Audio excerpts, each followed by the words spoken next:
1990-жылдардан баштап батыштын тили менен айтканда глобализациялоо дейбизби же интеграциялоо дейбизби кыргыз коомуна эле эмес бүткүл КМШ өлкөлөрүнө трансформациялана баштады.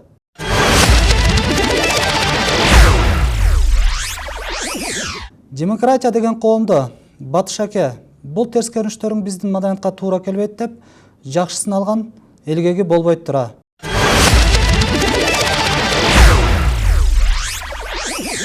Ассаламу алейкум, урматтуу телекөрүүчүлөр, назарыңыздарда көз караш программасы.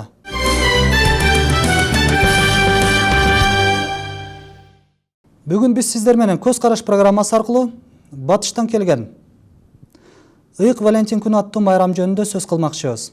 Аталган майрамдын тарых таржымалын азыркы жаштар билетпеген деген ой менен атайын журналистикалык иликтөө жүргүзүлдү. Анда эмесе видео материалга көңүл бурсак.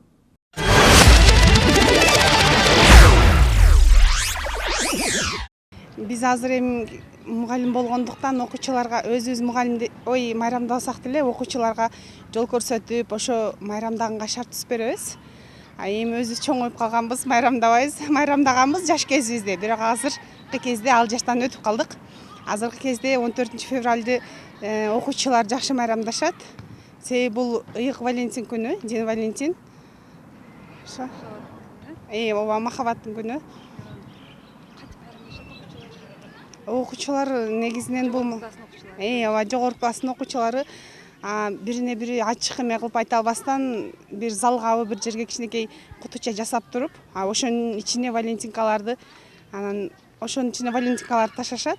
Менин көз карашым бул бизге анча деле тиешеси жок деп ойлойм. Бул бизге баш эле бул илгертен бир окумуштуу бир хан өзүн аскерлерге эме үйлөнүшкө тыюу салган экен. Анан бир Валентин деген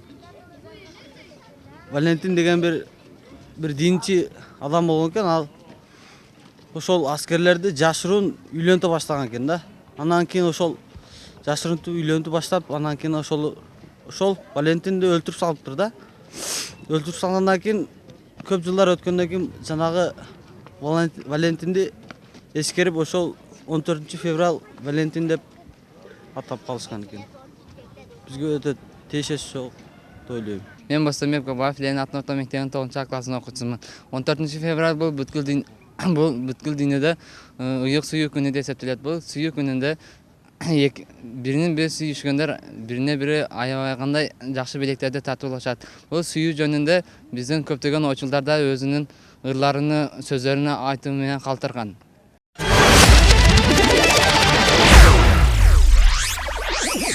Баарыбыз күбө болгондой, жаштарыбыз майрамды Валентин аттуу христиан менен байланыштырышууда. Тарых барактарын барактап, Валентин аттуу жаштарга нике кыйган, өзүн сүйүү үчүн курмандыкка чалган инсан болгонму деп атайын журналистикалык иликтөө жүргүзүлдү. Анда эмесе видео материалга көңүл бурсак. 18-кылымдан баштап Европа өлкөлөрүндө сүйүү поэмалары жазылган Валентин китептери сатыла баштаган. Мындан тышкары ал китептерде сүйүү каттарын кантип жазуу керектиги жөнүндө кеңештер берилген. Сүйгөн жарына, колуктуусуна сезимдерин арноо үчүн каалаган киши китептерди сатып ала алган. Индустриянын өнүгүшү жана базар мамилелеринин күчөшү менен Ыйык Валентин күнү өндүрүшчүлөргө жана сатуучуларга пайда алып келе баштады. Түрдүү белектерге болгон суроо талап күчөйдү. Азыркы демографиялык өсүүдө эркектерге караганда аялдар 2 эсеге жакын көп. Мындай абалда жалгыздык деген көйгөй бойдон калууда. Базар экономикасынын шартында инсандын махабат сезимине көп кырдуу таасирлер болуп жаткандыгы айкын. Инсандын стресс болушун, сүйүүгө болгон көңүл коштугун, чарчагандыкты психологдор табигый жана жан дүйнөдөн чыккан сүйүүнүн жоктугу менен байланыштырышууда. Адам баласындагы текеберликтин күчөшү менен башкалардан ага көңүл буруусун, түрдүү белектерди берүүсүн талап кыла баштайт. Эгемендүүлүккө жеткенден баштап алгач шаарларыбызда гана майрамдалса, бүгүнкү күндө Кыргызстандын бардык булуң бурчуна чейин жетти. Жыл сайын 14 февралды майрамдап жаткан жарандарыбыздын капчыгын жукартып жаткан Ыйык Валентин майрамы батыш өлкөлөрү таңуулаган Кыргыздын рухий дүйнөсүнө жат көрүнүш бойдон кала берет. Валентин аттуу легенданын тарыхта болгондугун же болбосо чын төнгүндүгүн тактоо үчүн атайын адистер чакыртылган. Анда эмесе алар менен сиздерди тааныштырып өтсөм. Баткен мамлекеттик университетинин тарых жана экономика кафедрасынын доценти, тарых илимдеринин кандидаты Абднаваз Замбаевич. Баткен областык казысынын орун басары Каразак ажы. саламатсыздарбы? Студияга кош келипсиздер. Анда эмесе биринчи суроо Абдинаб Азамбаевич сизге берсем, тарыхчы катары телекөрүүчүлөргө деги эле ушул майрамды кимдер майрамдашкан, эмне үчүн майрамдашкандыгы боюнча кеңири маалымат бере кетсеңиз. Тарихи маалыматтар боюнча байыркы Римде февраль айынын орто ченинде күндүн жылып, жаратылыш ойгонуп, бардык жан жаныбар кыймылга келген мезгилинде атайын диний майрамдар өткөрүлгөн. Бул майрам өтө байыркы болгондуктан ошол мезгилде жаштарга нике кыйылып, андан кийин Фавна аттуу элдик сыйынуу болгон. Ал уламыш боюнча малчыларда, токойлорду, аңчылардын кудайы же колдоочусу болгон. Ал эми ушул 14-15 февраль күндөрү Фавна кудайынын колдоосу үчүн агарнап Луперкалия аттуу эротикалык эротизмдик майрам өткөрүлгөн. Байыркы Италияда ушул Фавна элдик сыйынуусу үчүн Фавна кудайынын колдоосу үчүн агарнап 14-15 февраль күндөрү Луперкали эротизмдик майрам өткөрүлгөн. Луперкали деген сөз, лупус деген карышкыр деген сөздүн алынгандагын. Бул майрамда өткөрүүдө карышкырдын жакшы көргөн тамагы катары эчкини, ошондой эле анын карама каршысы катары иттин союшкандагын, анын жыры канын денелерине сүйкөшкөн жресттер Палантин дөңсөөсүнүн жанында мына ушундай ырым-жырымдарды өткөрүшүп, аны абдан чоң майрамга айландырышкан. Бул майрамдын негизги мааниси эчкинин өлүмүн, жаш балдардын өлүмүн азайтуу. Ал эми карышкырдын терисини болсо, аялдардын боюна бүтүүсү, жаш балалуу болуусу үчүн пайдаланышып, алардын кандарын денесине сүртүп алышып, мына ушул жерде чуркашып ойношкон. Анын натыйжасында жанагы эчкинин жана карышкырдын терисинен өрүлгөн курларды кармап алышып, аялдардын, жаш балдардын, аялдардын бойго жете элек кыздар, бойго жеткен турмушка кура элек кыздардын желкелерине урушкан. Ал эми ошол кездеги аялдар жана кыздар болсо, жрестерге көкүрөктөрүн, желкелерин тосуп беришкен. Мындайча айтканда, ошол карышкырдын жана эчкинин терисинен жасалган курлар аркылуу тийген нерсе алардын боюна бүтүүсүн камсыз кылат деген түшүнүктү пайда кылган.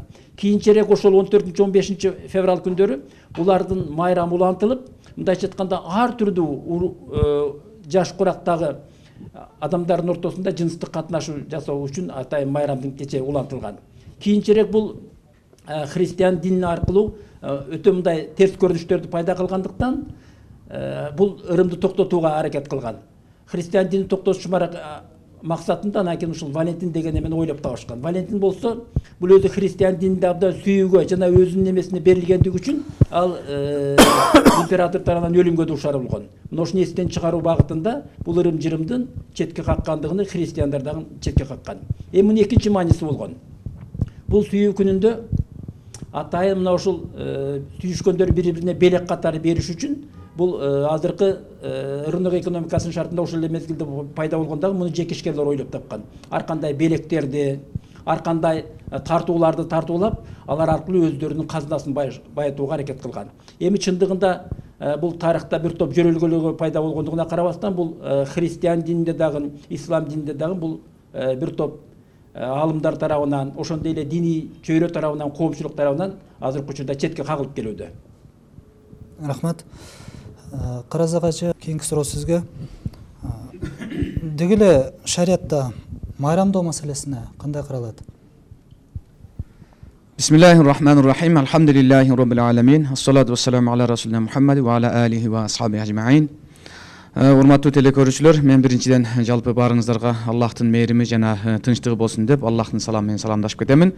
Ошол менен эле биргеликте бүгүнкү күнү биздин могу көтөрүп жаткан бир актуалдуу, азыркы учурда биздин жаштарыбызды адаштырып жаткан дейбизби, же болбосо азыркы агай тарыхын айтып бергендей келгендеги чыккан биздин эч бир салтыбызга же бир динибизге туура келбеген бир майрамды майрам катары майрамдаш кандай экендиги жөнүндө биздин шариятыбызда мисалы деги эле ислам дининде майрамдоо барбы жокпу деген суроо дайыма уланып келет. Эми албетте бул ислам динибиздеги майрамдоонун өзгөчөлүктөрүн айтып отурсак же майрам күндөрүн айтып отурсак, мусулмандын ар бир күнү бир майрам болуш керек деген. Мисалы аалымдардын көз карашына карасаңыз, мисалы мусулмандын бир күнөөсүз өткөргөн бир күнү, же болбосо бирөөгө бир жакшылык кылган бир күнү, же болбосо бирөөнү капа кылбаган бир күнү бардыгы майрам күнү деп эсептелет. Ал эми биздин азыркы түшүнүктөгү бир майрамды айта турган болсок, майрамдоо дегендин өзгөчөлүгүнү биз ар кандай түшүнүктөр менен өзгөртүп алдык да азыркы учурда. Мисалы, биздин ислам динибизде музыка укканга болбойбу деген бир түшүнүк бар мисалы. Исламда бирөөлөр музыканы харам деп жүрөт, бирөөлөр музыка укса болот деп жүрөт. Ошон үчүн алымдардын бул жерге койгон бир эрежеси бар. Эрежеде кандай? Мисалы, эгерде чыгып жаткан музыка же бир фон музыкасы сенин рухуңа бир азык берип, же болбосо сени бир жакшылыкка үндөгөн бир музыка болгон болсо, ислам дининде буну руханий музыка деп коет, буга уруксат дейт. Ал эми эгерде сенин напсиңе, сени жаман иштерге ойлонууга, жаман иштерге алып барууга үгүттөгөн бир напсиңди мындай айтканда азыктандыра турган бир музыка болгон болсо, муну напсани деп коет, чындыгында ислам дининдеги арам музыка деп мына ушул нерсени айтат. Ошол сыяктуу эле майрамдоолордо дагы эгер сени жакшылыкка үгүттөгөн, жакшы бир иштерге себепчи болгонго, жакшы бир иштерге багыттаганга түзүлгөн майрамдар, булар ислам дининде эч качан тыйылбайт, уруксат берилет. А эгерде сени жаман бир иштерге, абийирсиздикке, же болбосо бир урматсыздыкка, же башка бир нерселерге алып кете турган нерселер болгон болсо, бул ислам дининде дайыма тыйылат. Ошол себептен ислам динибизде карап көрө турган болсок, майрамдарыбыз өтө эле көп майрамдарыбыз бар. Аптанын өлчөмү жума күнү деп, бул биздин жума күнүбүздөгү чогулуп бир Алла Таалага баш ийүүдөгү өзүбүздүн кулчулугубузду белгилеген бир жума күнүбүз. Бул биздин майрамыбыз. Ал эми чындыгында майрамдай турган бул биздин ислам динибизде Алла Таала тараптан буйрулган эки майрамыбыз бар. Бул да биздин орозо айт майрамыбыз жана Курбан айт майрамдарыбыз. Эми бул майрамдардын майрамдайт десе, чыгып алып эле сөзсүз түрдө эле баягыдай өзүбүздүн напсыбызды канааттандырарлык иштер менен алек болуп эмес. Ислам дининде майрамдоо дегенден максат бул көңүл ачуу жана бирөөлөрдүн көңүлүн көтөрүү. Мисалы, Курбан айт майрамды кандай майрам десең, мисалы Курбан айт майрамда Алла Таалага өзүбүздүн жакшылыгын, кулчулугубузду билдириш үчүн Аллах Тааланын койгон шарттарынын ичиндеги жандыктарды курмандык чалуу менен бул биринчиден өз үй бүлөбүзгө, андан кийин кошуна колоңдорубузга жана өмүрү ошол жерде бир эт жебеген же бир майрамдык жашабаган адамдарга, жетим жесирлерге ошолорго майрамдык жашатуу менен биз бирөөлөрдүн майрамдоосун, бирөөлөрдүн көңүл ачуусун, бирөөлөрдүн курсанчылыгын көрүү менен биз өзүбүздү чыныгы майрамдык катары сезебиз. Ал эми биздин азыркы учурдагы майрам дегенден максат бүгүнкү күндөгү азыркы Ден Валентин деген бир ата бабабыз укпаган, же биздин тарыхыбызда биз көрбөгөн, укпаган бир келип чыккан жаңы бир майрам, же бирөөлөрдүн бир жеке кызыкчылыгы менен жанагы айткандай казынасын толтуруу максатында чыгарылып аткан нерсени биз жалпы коомчулук деңгээлинде майрамдоо деген нерсе бул өзү туура эмес майрам экендигини, бул ислам динибиздеги бул майрам эмес экендигин жана бул нерсенин биздин коомчулугубузга, динибизге, ыйманыбызга, үрп адат салтыбызга туура эмес экендигини биз дайыма айтып келебиз бул нерсени. Рахмат. Абдына Азамбаевич, сизге суроо. Мына легенда боюнча айтылат да, легендада Рим императору аскерлерине турмуш курууга тыюу салган дейт да. Бул чындыгында ушунчалык империя түзүлгөн, чоң империя түзүлгөн империяда бул канчалык чындыкка дал келет, ушул боюнча телекөрүүчүлөргө айтып берсеңиз.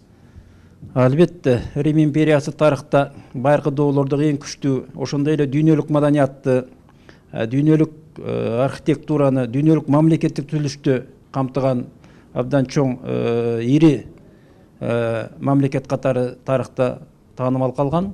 Эми бул мамлекетти биз ар тараптан алып караганыбызда өзүнүн ушундай архитектурасы, скульптурасы, маданияты, адабияты, спорттук оюндары жана башка жетишкендиктери менен болгон мамлекетте мындайча айтканда түшүнүккө каршы же болбосо анын өнүгүшүнө каршы келген нерселерди бул ойлоп таап алган нерсе да. Анткени эгерде мамлекет өзүнүн биринчи кезекте үй бүлөсүн жакшы шартка жеткире албаса, ошондой эле мамлекеттин келечеги үчүн болгон үй бүлөнүн көбөйүүсүнө шарт түзбөсө, анда эле эч кандай мамлекеттүүлүгү анын жок болот жана анын келечеги да болбойт.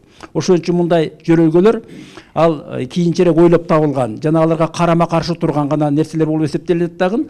Кайра алардын ар бир мамлекет өзүнүн эң жакшы өнүккөндүгү катары ушул үй бүлөгөдөн баштап орун бере баштаган. Ошон үчүн айрым окумуштуулар, алымдар бул үй бүлө алгачкы мамлекеттин негизи деп аташкан. Ошон үчүн бул Рим империясында мындай түзүлүштөр кийинки ойлоп табылган гана нерселер деп аталат дагы. Бул таптакыр өнүгүүнүн ошондой эле мамлекеттик түзүлүштө карама каршы экендигини аны тарых бир нече ирет далилдеген. Чоң рахмат. Каразак ажы, негизи эле исламда сүйүү маселеси кандай каралат да? Ушул бүгүнкү күнгө чейин жаштарга мындай өтө түшүнүксүз нерсе да. Көпчүлүк билимсиз же болсо билими толук эмес молдолорду карасак, ислам дининде сүйүүгө бул мындай айтканда сүйүү деген нерсе ислам дининде таптакыр болбош керек деген нерсени айтылат да, ушул жөнүндө да жаштарга кеңири айтып берсеңиз. Эми ислам динибизди карай турган болсок, ислам динибиз бул тазалык жана сүйүү үстүнө курулган бир дин дейбиз. Эмне үчүн? Мисалы башка бир ислам дининен башка бир ишенимдеги адамдардын ислам динине коюп келген бул дайыма бизге баягыда критикалап келген бир сөздөрүнүн бирөөсү ушул: силер ислам дининде сүйүү дегенди айтпайсыңар, силер коркуу дегенди айтасыңар. Таква деген сөздүн ачыктамасын коркуу деп гана которулат деген бир кыска бир түшүнүккө келип калган да. Ал эми бул жерде силердин кудайыңар ушунчалык коркунучтуубу, ушунчалык каардуубу, жалаң эле коркууга буйрасыңар. Ал эми биздин динибизде дейт, биздин ишенимибизде биз дайыма сүйүүгө, Аллах сени сүйөт, Кудай сени жакшы көрөт деген нерсе менен биз элди тартабыз дейт да. А бирок бул жерде биздин ислам динибиздеги жана таквалык деген нерсенин бир коркуу деген максаты бул жерде биздин Аллахка болгон сүйүүбүздөн улам коркуу. Мисалы Кудай Таалабызды, эң сүйүктүү болгон биздин пайгамбарыбызды, эң Аллах Таалага болгон сүйүүбүздүн бекемдигин далилдеш үчүн Аллахты наразы кылып алуу, Аллах Таалага туура эмес иштерди кылып алып, Аллахты наразы кылып алуудан коркобуз. Таквалык деген ушул нерсе. Ошол себептен негизинен сүйүү деген нерсени да биз кээде кыска бир түшүнүктө түшүнүп алабыз да. Сүйүү деген нерсени биз эки аял эркек ортосунда гана бир сүйүүдү билестетип алабыз. А бирок чындыгында сүйүү дегендин жалпы бир түшүнүгүн ала турган болсок, ар бир нерсенин өзүнө жараша бул дүйнөлүк сүйүүсү бар. Эгерде түбөлүктүүлүк үчүн, мисалы Кудай Таала бизди түбөлүктүүлүк үчүн жараткан. Ошон үчүн биздин бардык нерсебиз түбөлүктүүлүк үчүн арналыш керек. Ал эми бул убактылуу нерсе менен чектелип, убактылуу нерсенин ичиндеги сүйүүгө берилип алган болсок, адам дайыма өзүн алдатууга же болбосо дайыма баягыдай кыска бир түшүнүккө келип калуу бир коркунучу бар. Ошон үчүн мисалы жөнөкөй бир дүйнөлүк түшүнүктү айта турган болсок, адамдын өзүнүн кесибине болгон сүйүүсү бул сенин жоопкерчилигиң дейт. Бул нерсе. Ал эми сенин мекениңе болгон сүйүүң бул сенин патриоттуулугуң дейт, мекениң үчүн. Баягы мекен мага не кылып берди дебестен, мекеним үчүн не кылдым дегениң бул сенин мекенге болгон сүйүүң дейт. Ал эми эки адамдын ортосунда болгон сүйүү бул сенин болгон бири-бириңе болгон урмат сыйың дейт. Мына ушул нерселер. Ал эми жалпы сүйүүнү ала турган болсоң, сен түбөлүктүүлүк үчүн жаратылгансың, Кудай Таалага болгон сүйүүң. Сени канчалык жараткандыгы, сага эч бир мүмкүн эмес, эч бир башка нерсе бере албаган бир өзгөчөлүктөрдү бергендиги, башка бир жандыктарга берилбеген өзгөчөлүктөрдү берген Кудай Таалага болгон сүйүүң сенин түбөлүктүүлүккө болгон сүйүүң дейт. Ал эми Кудайдын сага ошондо сүйүү менен кайрылуусу сенин бардык сүйүүдөн эң жогорку деңгээлде турат деген. Ал эми бул нерседе пайгамбар саллаллаху алейхи вассалам хадисин ала турган болсок, бирөөлөргө болгон сүйүүнү сөз түрдө жарыкка чыгарып, ачыкка чыгарып, бул ушуну менен ушундай экен, ушуну менен көчөдө мен көрүнүшүм керек деген сыяктуу бир тар түшүнүк менен да чектелип калабыз да. Ал эми пайгамбарыбыз айткан, ким кимди жакшы көрө турган болсо, жакшы көргөндүгүн билдирип койсун деген. А демек анда болсо, жеке түрүндө адамдарга жакшы көргөндүгүн билдирип коюу бул шарияттагы уруксат берилген нерсе. А бирок ошону жарыя кылуу, ачыкка чыгаруу, сөзсүз көчөдө колтукташып жүрүү деген нерселер бул биздин динибизде да, шариятыбызга дагы, үрп адат салтыбызга да туура келбеген нерселерден. Демек, ислам дини боюнча сүйүүгө уруксат берилген. Сиз айткандай, мындай эки адамдын ортосунда сүйүү болот. Ачык жарыя түрүндө эмес, билдирип гана коюу менен. Ооба, сүйүү деген нерсе бул ар бир нерсеге болгон сүйүү өз ордунда колдонуш менен гана өз баркын табат. Өз баркын табат. Рахмат. Андагы кошумчалык. Ажынын сөзүнө дагы бир кошумча келтирип коелу. Кыргыз элинин улуттук менталитети боюнча, биздин байыркы ата-бабалардын салты боюнча уланып келе жаткан негизги нерселерге таянып ушундай бир тыянак чыгарсак болот. Өзү бул махаббат деген тема абдан улуу тема, абдан түбөлүктүү тема, дүйнөлүк тема. Бул себеби адамзат жашап турган доордо, адамзат жашаган доордо, адамзат жашай бере турган доордо бул тема дайыма актуалдуу жана ар бир адамдын ортосундагы өтө улуу сезим катары кала берет. Бирок бизде ушул сүйүүгө болгон мамилени, адамдардын ортосундагы мамилени эгер ата-бабаларыбыздан бери карай муну эч бир ачыкка чыгарган эмес, бирөөгө жарыя кылган эмес, шардана кылган эмес. Ал бир эки адамдын экөөнүн ортосунда гана, ал канчалык болсо дагы ошол купуя ойдон калган да. Ал эми бул азыр карама каршы жаштар көчөдө керек болсо кээ бир массалык маалымат каражаттарына жазып, калтырып, өздөрүнүн атын шардана кылган. Бул албетте өтө көп урой мамиледе жасалат. Ошондой эле бул темага буга карата кандайдыр бир каршы күчтөр, каршы пикирлер да болушу мүмкүн. Себеби мына ушул сүйүүнүн аркасында бир канча чоң чыр-чатактар болгондугу маалым тарыхта, кээ бир чоң согуштар чыккандыгы маалым.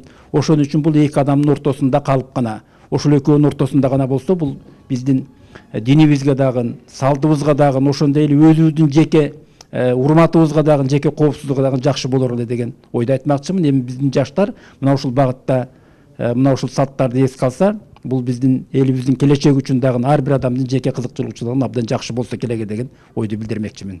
Чоң рахмат. Тарыхчы катары Абнай Азанбаевич, сизге мындай суроо бергим келет да. Мына бүгүнкү күндө ушул ыйык Валентин күнү бир гана ислам дүйнөсүнүн эмес, христиан дүйнөсүнүн, анын ичинде православдардын дагы, католиктердин да баш оорусуна айланды да. Муну айтайын деген себеби, алар дагы бүгүнкү күндө каршылыгын көргөзүп атат. Бирок ага болбой эле, мына мисалы 90-ч жылдары Баткенде сүйүү күнү деген эч кимдин оюнда болгон эмес. Мындай түшүнүк бизде болгон эмес да. Мына 2000-ч жылдардан бери уже Баткен жергесине да жетип келди да. Анан жыл өтүп сайын бул бүткүл дүйнө жүзүн каптап баратат да. Бул эмне себептен? Албетте, бул абдан олуттуу суроо. Бизде Советтер Союзу абдан улуу күчтүү держава болгондуктан аны жок кылуунун, аны ыдыратуунун жолдорун буржуазиялык мамлекеттер абдан көп мезгил бою ойлонуп, пикирлешип, кандайдыр бир чечимге келе албай, аны күчү дагы жетпегендиктен кийин аларга каршы жанагы буржуазиялык идеологияны таңуулай баштаган да.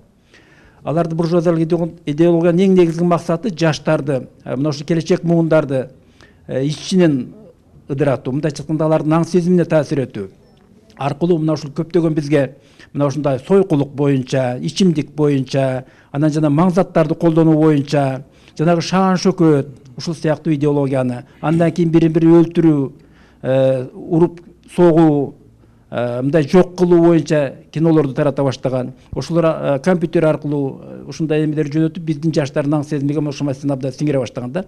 Бул ошол эле мезгилде биздин жана улуттук каада салтты, мамлекеттик идеологияны, биздин түшүнүгүбүздөгү каршы пикирлерди жаратып, жаштардын аң сезимине абдан терс таасирин тийгизип, алар үчүн абдан оңтойлуу боло баштаган. Мына ошонун натыйжасында улуу держава бир жагынан кыйроого дуушар болду. Эми анын арты катары мына ушул биздин улуттук баалуулуктарыбызды, улуттук салттарыбызды, биздин маданий жетишкендиктерибизди мына ушул жок кылуу боюнча бул идея дагы эле улантууда. Бул боюнча атайын бир чоң институттар иштеген, өтө абдан чоң программа болуп саналган. Эми мына ушул терс таасирлер бизге мына абдан бир алдың абдан кулаш жайып, өтө кеңири тарап кетти эле. Эми анын дагы кайта баштады акырындык менен. Ал жолдун туура эместигинде, ал жолду бизди кандайдыр бир туюк алып барып жаткандыгын, ал бизге абдан чоң зыян келтиргендигин эми биз аңдап сезе баштадык.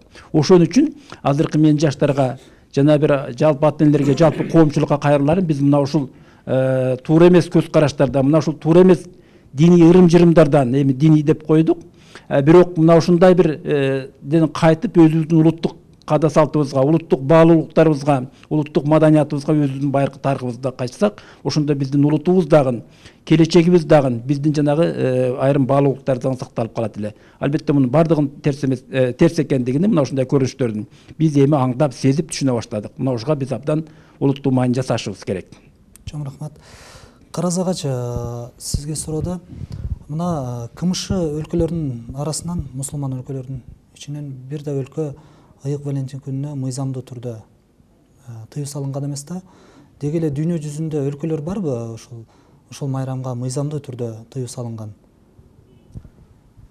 Албетте, мындай сырттан келген, өзүнүн үрп адат салтына, өзүнүн динине терс келген нерселерди мыйзамдуу түрдө тыюу салган мамлекеттер албетте бар. Бул Саудия араб мамлекети, Иран мамлекети жана бир топ араб мамлекеттеринин ичинде бул мыйзамдуу түрдө тыюу салынган жөрөлгөлөрдөн, майрамдардан болуп эсептелет.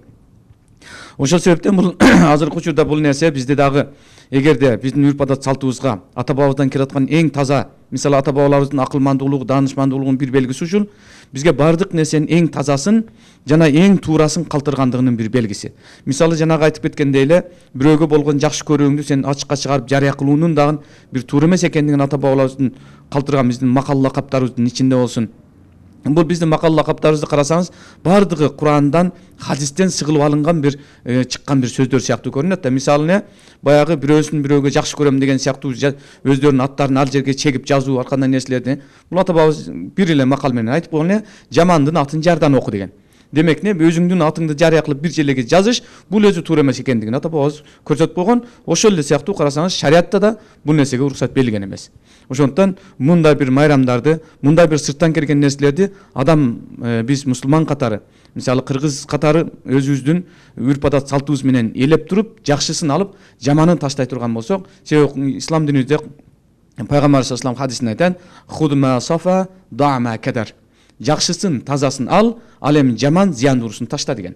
Ошол себептен биз сырттан келаткан нерселерди мына ушундай бир элей билсек, элгеп туруп, өзүбүзгө тазасын алганды, таза эмесини өзүбүздүн келечегибизге, динибизге жана биздин үрп адат салтыбызга туура эмес экендигини, нерселерди биз албаганды үйрөнсөк, мына ушунда биз чыныгы бактылуулукка жетер элек дейм.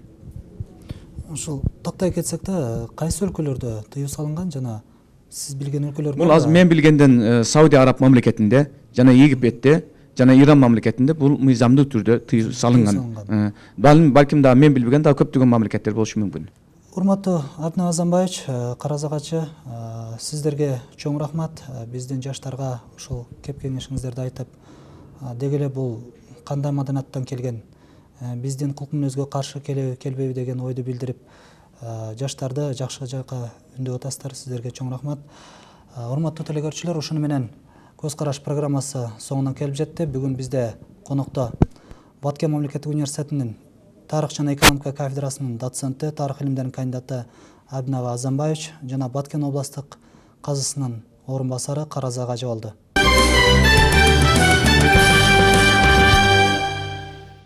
Урматтуу телекөрүүчүлөр, сиздерге аз да болсо Валентин күнүнүн тарыхын жеткирүүгө аракет кылдык. Жаштарыбызды толубай сынчыдай батыштан келген терс көрүнүштөрдү сындап, жакшысын алып, жаманын аттап өтөт деген ойдобуз. Көңүл бурганыңыздар үчүн чоң рахмат. Саламатта калыңыздар.